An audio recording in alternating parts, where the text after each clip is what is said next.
Bonjour à tous et bienvenue dans ce Morning Bull Live. Nous sommes le 10 mars 2025 et on attaque une nouvelle semaine qui risque d'être assez, comment on dirait, chaud patate. Encore une fois, parce qu'effectivement, il y a pas mal de questions qu'on se pose en ce moment sur les marchés, surtout sur les droits de douane. Les gens s'interrogent, on est extrêmement stressé et les marchés sont sur des situations techniques relativement délicates. On sent qu'on est quand même mal positionné et qu'il suffirait de pas grand-chose pour que tout bascule dans le mauvais sens, même si on est tous plus ou moins convaincus que Trump est un miracle, que Trump peut encore nous sauver, que ça prendra un petit peu de temps. D'ailleurs, il l'a encore répété cette nuit, enfin hier soir aux États-Unis.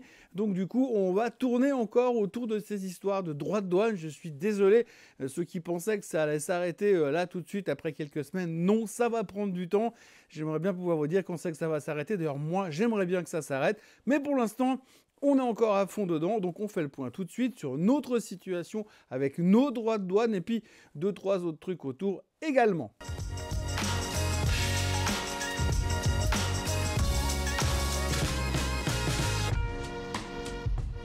Visiblement, si l'on croit ce qu'on voit et si on croit ce qu'on entend, eh bien, on pourrait commencer à penser que la principale préoccupation du marché concerne uniquement les droits de douane.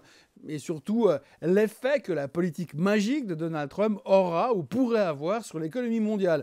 Tout le monde essaye aujourd'hui de deviner à quoi ressemblera cette politique tarifaire dans une semaine ou dans un mois. Le problème, c'est que c'est pas simple à deviner, hein, puisque là encore, si on croit ce qu'on voit et si on croit ce qu'on entend, même Trump ne sait pas où on sera ni avec qui les USA seront fâchés d'ici là. Et c'est même pas de la méchanceté vis-à-vis de sa politique, c'est juste qu'il n'y a qu'à regarder les choses. Il en sait rien, il change d'avis toutes les 3 minutes et il pédale autant en avant qu'en arrière. Il faut donc dire que ces histoires de tarifs douaniers, pour l'instant, inquiètent pour plusieurs raisons. Premièrement, et tout d'abord, ils peuvent entraîner, on le sait tous, une augmentation des coûts pour les entreprises qui dépendent de l'importation des produits étrangers, qui peut avoir, ce qui devrait d'ailleurs avoir un impact sur les bénéfices, et donc par conséquent, par ruissellement, sur le cours des actions, sans parler de l'emploi, des salaires, parce que ça, c'est qu'un détail dans l'équation. Deuxièmement, ces augmentations de prix peuvent être répercutées, et vont être répercutées sur le consommateur. C'est utopique de penser qu'ils vont rien faire, ce qui va donc mettre le consommateur sous pression, et les limiter dans leur week-end de délire de shopping. On l'a dit et répété, le consommateur américain, c'est le moteur de la croissance. Donc sans lui, je vous laisse faire les calculs et imaginez ce qui pourrait bien se passer si tout d'un coup le consommateur, il arrête de consommer. Pas besoin d'être un génie pour comprendre que la combinaison de ces effets sur les consommateurs et les entreprises font quand même un tout petit peu craindre à certains que les droits de douane puissent éventuellement, peut-être, provoquer une récession. Alors oui, je sais, on n'a pas le droit de dire récession, parce que c'est péché dans le monde merveilleux de la finance, de l'économie, et de ceux qui préfèrent quand même quand ça monte tout le temps, mais c'est pourtant une réalité qu'il faut commencer à imaginer, à accepter, puisque même dans son interview de ce week-end, lorsqu'on a demandé à Donald Trump s'il s'attendait à une récession en 2025, l'infatigable président américain n'a pas hésité à dire « Je déteste prédire ce genre de choses, mais il y a une période de transition parce que ce que nous faisons est énorme. Nous ramenons la richesse en Amérique, c'est une chose importante. » Et ça prend un peu de temps. Alors oui, la bonne nouvelle, c'est qu'il n'a pas dit « il y aura une récession ». Mais par contre, il n'a pas dit non plus « il n'y aura pas de récession ». Je pense qu'il est parfaitement conscient que ce qu'il veut faire va prendre du temps, coûter de l'argent et avoir des conséquences économiques. Mais que pour l'instant, il avance à tâtons comme nous et il n'en sait pas plus que nous. Et puis, pour conclure le sujet des droits de douane, ces hausses de prix pourraient évidemment intervenir à un moment où l'économie est encore un peu aux prises avec une inflation résiduelle. On l'a un peu oublié. Et des chocs de prix supplémentaires sur cette inflation résiduelle pourrait quand même rendre plus compliqué une intervention des gens de la Fed qui auraient vraiment de la peine à baisser les taux, encore une fois, ou même deux. Nous sommes donc dans une situation extrêmement délicate sur les indices en ce début de semaine et visiblement l'interview de Trump, dont on vient de parler, met déjà la pression sur les futurs qui ont déjà une sale gueule, alors que les marchés sont même pas encore ouverts sur le vieux continent. Nous commençons la semaine en mode grand 8, un peu à l'image de celle que nous venons de terminer. Les tarifs douaniers et l'incertitude qui les entoure sont bien sûr le sujet principal du moment. Bien sûr, si on fait abstraction de la thématique du réarmement en Europe qui mobilise toutes les forces économiques et politiques. Nous sommes en guerre. Les gens sont complètement obsédés par les décisions à venir au sujet des tarifs. C'est une chose, c'est un fait, et il va falloir vivre avec. Pour combien de temps ? C'est encore une autre question à laquelle on ne peut pas vraiment répondre et qui va encore rajouter un petit peu plus d'incertitude. Et d'ailleurs, C'est elle, cette fameuse incertitude qui pèse sur notre morale. Parce que s'il y a une chose qu'on n'aime pas, c'est de ne pas savoir. Parfois, on préfère avoir une bonne ou une mauvaise nouvelle pour l'interpréter à notre manière et parfois y trouver du bon ou du mauvais à l'intérieur plutôt que de ne pas savoir. Et c'est ce qu'on vit aujourd'hui, on ne sait pas. Tenez, par exemple, on peut rapidement parler des chiffres de l'emploi de vendredi, je vais pas vous embêter avec ça, mais on va revenir quand même dessus très rapidement. Pour faire simple, ils sont sortis à 151 000 créations d'emplois, on attendait 170 000, bref, en gros, c'était le premier mois complet sous Trump 2.0. L'un dans l'autre, c'était un peu en dessous quand même, hein, sans compter qu'on a également revu les chiffres du mois dernier et que le taux de chômage est sorti à 4,1% alors qu'on attendait 4%. Donc, en temps normal et dans un monde normal, ces chiffres-là auraient été considérés comme décevants. Pas décevants au point d'envisager de se mettre short sur les marchés et de se faire tatouer le mot récession sur le front, mais on ne peut pas dire rationnellement et honnêtement, sans sourciller, que c'était quand même une bonne nouvelle. Non, ça n'était pas une bonne nouvelle et ça confirme que le marché de l'emploi continue de ralentir et que pour l'instant,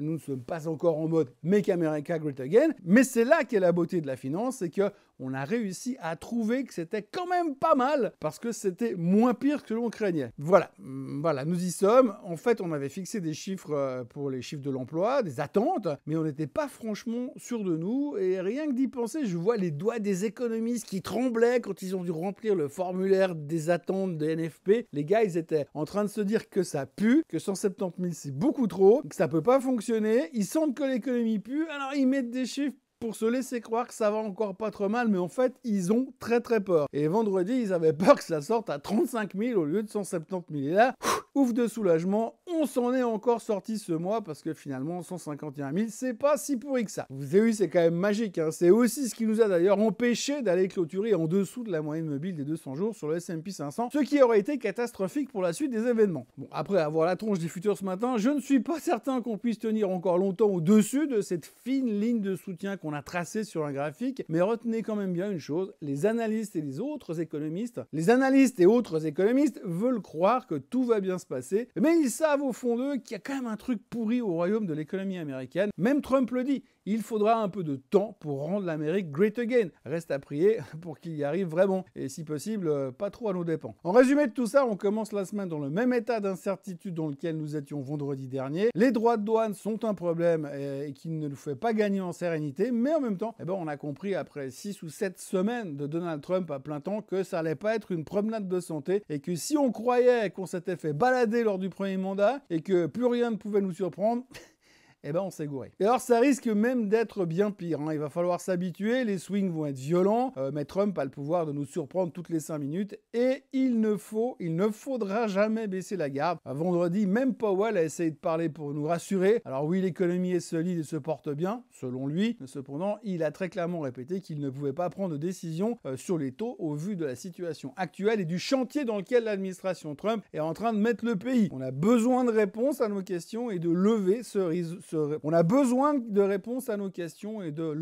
rideau d'incertitude qui nous pèse sur le moral. Ce matin, en Asie, la Chine est confrontée à sa propre inflation, alors que les Américains ne savent plus comment la faire baisser. La Chine a profité de ce dimanche ensoleillé pour annoncer une inflation négative. Sur une année, l'inflation est de moins 0,7%, et du coup, les économistes sont tous plus ou moins d'accord sur le fait que ça ne sera pas simple d'atteindre les 5% cette année dans ces conditions. Pour le moment, la Chine est en baisse de 0,37%, c'est pas la catastrophe. Et du côté du reste, le Bitcoin se fait encore déglinguer ce week-end puisque le fonds de réserve Made in Trump n'aura pas satisfait le monde de la crypto-monnaie. Et puis, il va falloir trouver une autre raison pour pousser le Bitcoin à 400 000 $ comme c'est prévu depuis longtemps. Au passage, on signalera quand même qu'en lisant la presse du week-end, on peut tomber sur pas mal de commentaires très négatif sur le Bitcoin, négatif et surtout désabusé, et je ne suis pas du tout, mais alors pas du tout expert là-dedans, mais en observant les comportements du passé, c'est en général quand tout le monde vient vomir dessus que ça commence à remonter. À l'heure actuelle, le Bitcoin est à 82 250 et MicroStrategy, ou Strategy comme il s'appelle dorénavant,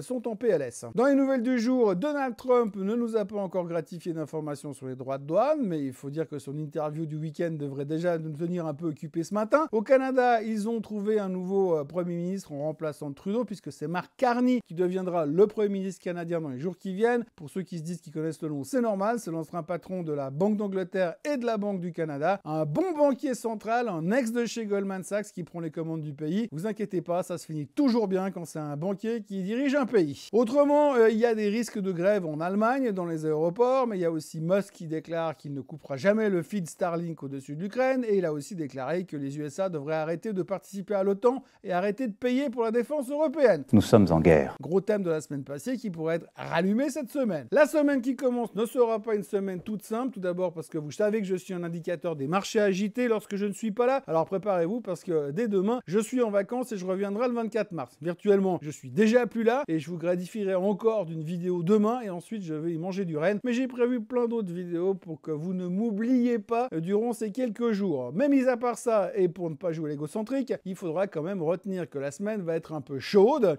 parce qu'il y aura les chiffres du CPI américain qui vont sortir mercredi. Ça va être super intéressant, sachant que les derniers chiffres étaient inquiétants parce que trop forts, mais qu'on avait été calmé par le PCE il y a une semaine qui disait que ça allait pas mal finalement. Ce mercredi, si l'inflation est à nouveau forte, il faudra quand même m'expliquer comment le CPI et le PCE sont aussi différents en se basant sur les mêmes données. Et d'ailleurs, à ce propos, il y a peut-être une solution. Il est intéressant de voir qu'il y a un nouvel indice qui est apparu récemment, là, qui est mis à notre disposition et on pourrait commencer à s'y intéresser. Il s'agit de l'indice Trueflation. L'indice Trueflation est un indice basé sur les données des prix du marché qui sont collectés à partir de 30 sources, qui obtiennent 13 millions de points de données derrière. En gros, en live, ils ont les prix de l'école, les prix de la consommation en direct. Ils ont accès en temps réel au prix des biens de consommation, ce qui leur permet de fournir le niveau de l'inflation en temps presque réel. C'est en tout cas ce qu'ils promettent, bien sûr. En partant du fait que les méthodes de calcul du CPI et du PCE datent d'une autre époque, où la technologie n'était pas ce qu'elle est, on peut peut-être se dire que c'est la nouvelle génération de l'inflation, le calcul de l'inflation, et qui arrive et que c'est peut-être l'avenir. Eh ben, on va tester parce que si on se base là-dessus, il semblerait que la dite inflation est en train de se péter la gueule. On voit le graphique que vous pouvez d'ailleurs retrouver sur leur site. L'inflation serait en train de plonger en direction des 1,5%. Et faites-moi confiance que si c'est le cas, c'est pas du tout ce que le marché l'a pricé dans sa tête. Bref, cette semaine, on va parler inflation et pas que, parce qu'il y aura aussi la confiance du consommateur version Michigan en fin de semaine. Et en ce moment, la confiance du consommateur, c'est pas rien. Et puis, il y aura aussi Oracle et Adobe qui vont publier cette semaine. Une bonne occasion de reparler un tout petit peu de l'intelligence artificielle. Pour le moment, les futurs sont en légère baisse et c'était bien pire à 1h du matin, faites-moi confiance. Et pour l'instant, eh bien, on remonte en espérant un miracle du côté de Trump. Souvenez-vous que le S&P 500 est sur ses supports et que le Nasdaq doit à tout prix éviter d'entrer en zone de correction pour ne pas faire monter la volatilité trop haut. Et puis on notera pour terminer que l'ensemble des Magnificent Seven se trouve dans une situation de survente et qu'il serait bon de commencer à inverser la tendance. Voilà ce que l'on pouvait dire en ce lundi matin. N'oubliez pas de vous abonner à la chaîne Swissquote en français, de liker cette vidéo, de la partager, de la commenter. Faites-vous plaisir et surtout revenez demain matin pour un nouveau Morning Bull Live juste avant que je saute dans l'avion. Allez, très bonne journée à tous et à demain. Bye bye.